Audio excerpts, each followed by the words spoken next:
मैं स्वयं गुजरात उस मामले के अंदर में जाऊंगा। आवश्यकता पड़ी तो जंतर मंतर पे भी बड़ी रैली हम आने वाले दिनों के अंदर करेंगे। राजकुमार जाट के परिवार को न्याय दिलाएंगे। उसकी हत्या के पीछे जो लोग हैं, जो बाहुबली है, वो सब सलाखों के पीछे जाएंगे। રાજકુમાર જાટ આ નામ તમને યાદ જ હશે, કારણ કે તારીખ 3 એ નહીં ભૂલાય. અને 3 તારીખના રોજ એક વ્યક્તિ ગુમ થાય છે ગોંડલમાંથી, અને ગોંડલમાંથી ગુમ થયા બાદ 5-7 દિવસ પછી એમની ડેડ બોડી મળે છે. ક્યાંથી? રાજકોટના કુવાડવા નજીકથી. આ ડેડ બોડી મળતાની સાથે જ ખળબળાટ મચ્યો, અને એ મૂળ રાજસ્થાનનો પરિવાર હતો. અને જે પરિવાર કે તેમણે એવા આરોપ લગાવ્યા કે પૂર્વ ધારાસભ્ય જયરાજસિંહ જાડેજા અને ગણેશ ગોંડલ દ્વારા એમને મારવામાં આવ્યો છે અને ગુમ કરી દીધો છે. જે બાદ એમની ડેડ બોડી મળે છે તો એવા આરોપ લગાડવામાં આવે કે મારા દીકરાને મારી નાખવામાં આવ્યો છે, તેમની હત્યા કરી નાખવામાં આવી છે, ને હત્યા કરનાર કોઈ બીજો નહીં, જયરાજસિંહ જાડેજા ને તેમના માણસો છે. અને આખો મુદ્દો હનુમાન બેનીવાલ એટલે કે રાજસ્થાનના સાંસદ, એણે સંસદ સભ્યમાં કે જે સંસદ સભ્ય છે એણે સાંસદ તરીકે એ રાજસ્થાન કે રાજસ્થાનનો જે પરિવાર છે તેની સાથે ઊભા રહી અને હવે એ સંસદ ભવનની અંદર પણ એ આ સતત મુદ્દો ઉઠાવી રહ્યા છે અને મીડિયા સામે પણ એક પ્રતિક્રિયા આપી છે અને કહ્યું છે કે હું ફરી એકવાર સીએમને મળવાનો પ્રયત્ન કરીશ અને રજૂઆત કરીશ કે સીબીઆઈની તપાસ થાય. નમસ્કાર, આપ જોઈ રહ્યા છો ન્યૂઝ રૂમ અને આપની સાથે હું છું ભાવિક. પહેલાં તો તમે અમારી ચેનલને સબસ્ક્રાઇબ ન કરી હોય તો અમારી ચેનલને સબસ્ક્રાઇબ કરી લો, બેલ આઇકનને દબાવી દો, જેથી કરીને પડે પડના સચોટ સમાચાર તમને તમારા મોબાઈલ પર તરત જ મળી રહે. વાત હનુમાન બેનીવાલથી કરીએ. રાજસ્થાનના સાંસદ છે. ઘણી વખત 3 થી 4 વખત એમણે સંસદમાં એક મુદ્દો રાખ્યો હતો કે જે રાજકુમાર જાટ કે જે આખો મુદ્દો ચર્ચાઈ રહ્યો છે ને જે હત્યા થઈ છે એ હત્યાને લઈને સીબીઆઈ તપાસની માંગ કરવામાં આવે.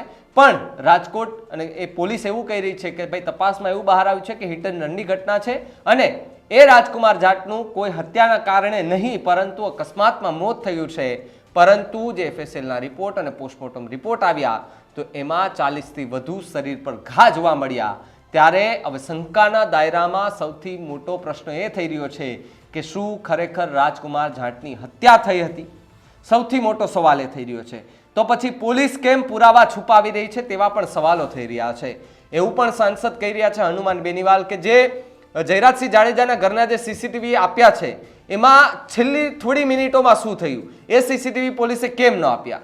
જ્યાં સુધી બેઠા ચર્ચાઓ કરે, વાતચીત કરે ત્યાં સુધી બરાબર છે, પણ ત્યાં જે ઘટના બની એને મારવામાં આવેલું છે એ સીસીટીવી કેમ પોલીસ જાહેર નથી કરતી?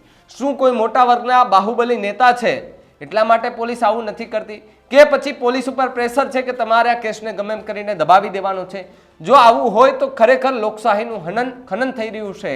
પરંતુ હનુમાન બેનીવાલ કે જેને સંસદમાં પણ આ મુદ્દો ઉઠાવ્યો હતો અને પ્રેસ કોન્ફરન્સ કે જ્યારે પત્રકારોએ સવાલ કર્યો કે જે રાજકુમાર જાટ છે તેને લઈને હજુ સુધી કોઈ કાર્યવાહી નથી કરવામાં આવી તો તેમણે કહ્યું કે હું સીએમ સાથે પણ ચર્ચા કરીશ અને સીબીઆઈની તપાસ થાય તેવી પણ માંગણી કરીશ. શું કહ્યું હનુમાન બેનીવાલે?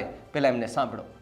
गुजरात के अंदर राजकुमार जाट की जो हत्या हुई है उसको लेके लोकसभा सबसे पहला ट्वीट ही आपने देखा होगा देश के अंदर, शायद मैंने किया और उसके अंदर हम प्रयास करेंगे उस मामले को सीबीआई को सौंपा जाए.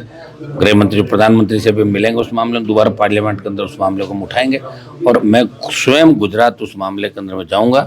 आवश्यकता पड़ी तो जंतर मंतर पे भी बड़ी रैली हम आने वाले दिनों के अंदर करेंगे. राजकुमार जाट के परिवार को न्याय दिलाएंगे. उसकी हत्या के पीछे जो लोग हैं, जो बाहुबली है, वो सब सलाखों के पीछे जाएंगे.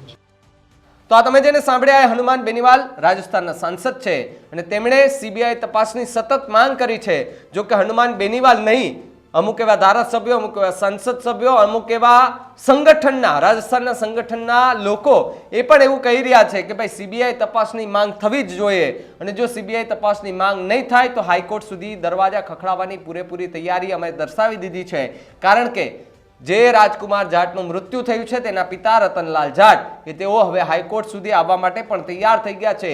બધા જ પુરાવા એમણે એકઠા કરી લીધા છે અને પુરાવા સાથે આવવા પણ તૈયાર છે. પણ જો જ્યાં સુધી સીબીઆઈ તપાસની માંગ ન થાય એમની માંગણી સુધી, ત્યાં સુધી કદાચ હાઈકોર્ટમાં નહીં આવે, પરંતુ જો એમને ન્યાય નહીં મળે તો હાઈકોર્ટ સુધી આવવાની ચીમકી પણ એમણે ઉચ્ચારી છે. અને જે આરોપ પ્રત્યે આરોપ લાગી રહ્યા છે જયરાજસિંહ જાડેજા અને ગણેશ ગોંડલ પર, તે આરોપ કેટલા સાચા કેટલા ખોટા એ તો સમય આવતા જ ખબર પડશે. પરંતુ જે સીસીટીવી ફૂટેજ પોલીસે સોંપ્યા છે તેમાં ક્યાંક અધૂરી માહિતી હોય તે પ્રકારના અત્યારે પોલીસ પર પણ આરોપ લાગી રહ્યા છે. હિમકરસિંહ એમના ઓડિયો પણ વાયરલ થયો હતો કે તમારો દીકરો આમ તેમ, ત્યારે તમારો દીકરાને તમારે સાર સંભાળ રાખવી જોઈએ, તમારો દીકરો ઘણા લાંબા સમયથી બીમાર હતો, માનસિક બીમાર હતો, આવી બધી ચર્ચાઓ જે વાયરલ થઈ હતી ઓડિયો ક્લિપમાં. પણ આની પહેલા પણ એના પિતાએ એવું સ્વીકાર્યું છે કે આની પહેલા પણ એમને એકવાર આવું થઈ ગયું હતું, એ ઘર મૂકીને જતો રહ્યો હતો પણ પાછો આવી ગયો હતો. એટલે જો કંઈ એવી બીમારી હોય તો બરાબરની વાત છે, પરંતુ અહીંયા જે મોત થયું છે ને એમાં જે FSLના પોસ્ટમોર્ટમના રિપોર્ટ આવ્યા કે ભાઈ 40થી વધુ શરીર પર ઘા જોવા મળ્યા અને આ ઘાના કારણે એમનું મોત થયું. એટલે સ્પષ્ટપણે એ લોકોને એવો આરોપ છે કે અમારા દીકરાનું કોઈ અકસ્માત નથી થયું, મારા દીકરાનું મોત થયું છે, હત્યા કરવામાં આવી છે.